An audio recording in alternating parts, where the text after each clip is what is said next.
Distinguish between emotive and neutral language in the story. Is the word choice in the story formal or informal? Illustrate your answer with examples. Why does the author use terminology? Why does the author use the Eastern terms, bazaar, which means Eastern marketplace, beetle, which means leaf of plant chewed in Burma, Latin word secula secularum, which is a liturgical term meaning forever and ever, words related to the Hindu culture, such as Raj, which means government or rule, Mahout, which means elephant keeper and driver, Coolie, which means a hired laborer.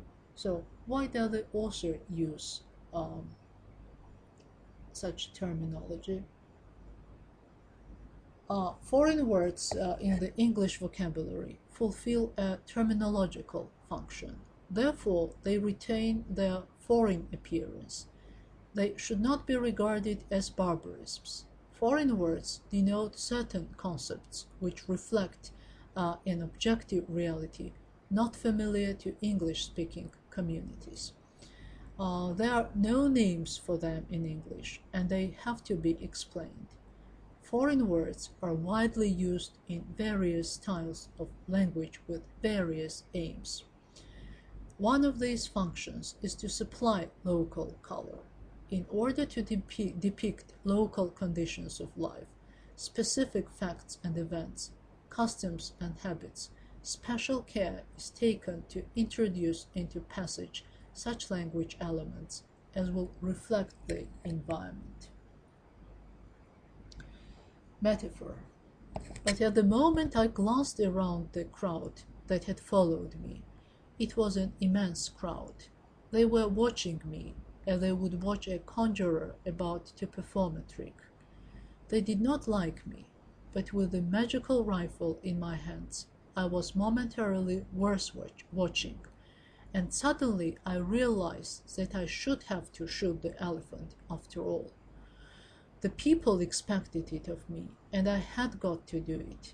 I could feel their 2,000 wills pressing me forward, irresistibly, and it was at this moment, as I stood there with the rifle in my hands, that I first grasped the hollowness, the futility of the white man's dominion in the East.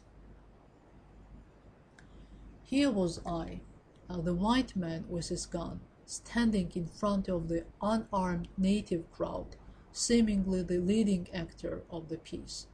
But in reality I was only an absurd puppet, pushed to and fro by the will of those yellow faces behind.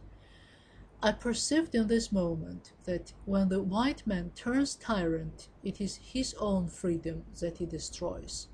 He becomes a sort of hollow, posing dummy, the conventionalized figure of a sahib, for it is a condition of his rule that he shall spend his life in trying to impress the natives, and so in every crisis he has got to do what the natives expect of him.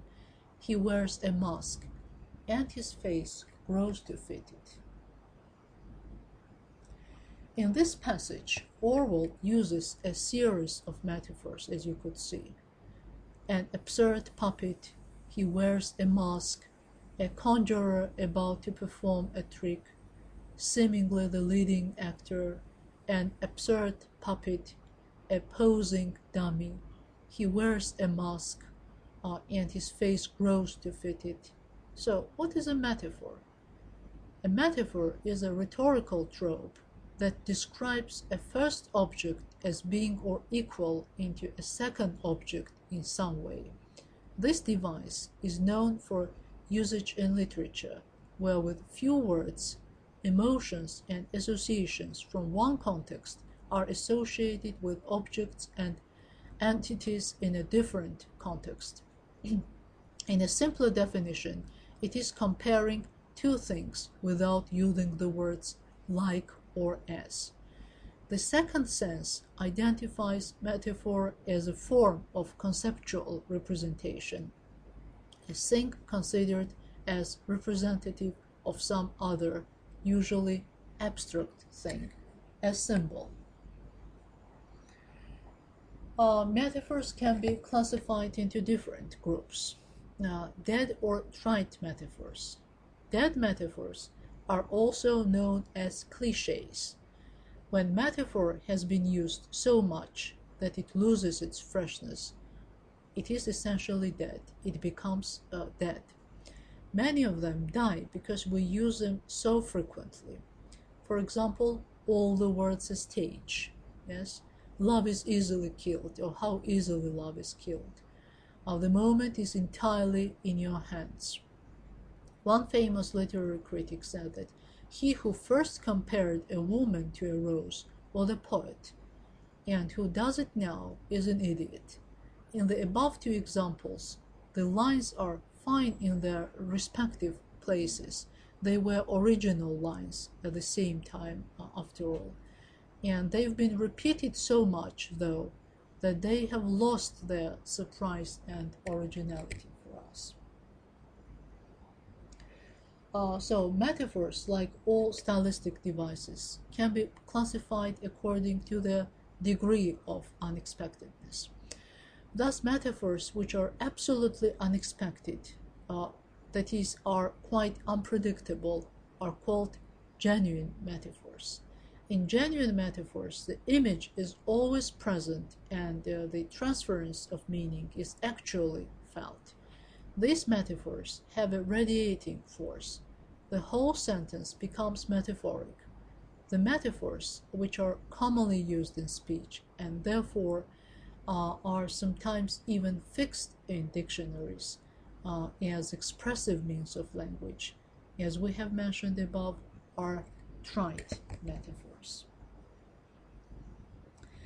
Thus, metaphors which are absolutely unexpected, are quite unpredictable, are called genuine metaphors. For example, through the open window, the dust danced and was golden. Those which are commonly used in speech and are sometimes fixed in the dictionaries as expressive means of language are trite metaphors or dead metaphors. For example, floods of tears. Genuine metaphors are mostly to be found in poetry and prose, but throughout the time they become trite and easily predictable. It is possible that trite metaphors may regain their freshness. Extended metaphor.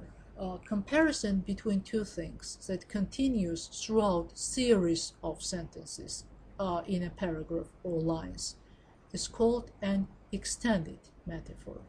This type of metaphor is exclusively a property of literary or poetic texts. Sustained or prolonged metaphors. Trite metaphors, as we have already mentioned, are sometimes injected with new vigor. The primary meaning is re-established alongside the new derivative meaning. This is done by supplying the central image created by the metaphor with additional words, bearing some reference to the main words. Such metaphors are called sustained or prolonged metaphors. So, what is the function of metaphors in Orwell's essays? What types of metaphors does he use? Why was Orwell seemingly leading actor or an absurd puppet? What is the part he is playing? In the following paragraph, Orwell states, "The crowd grew very still, and a deep, low, happy sigh, as of people who see the theatre curtain go up at last, breathed from innumerable throats."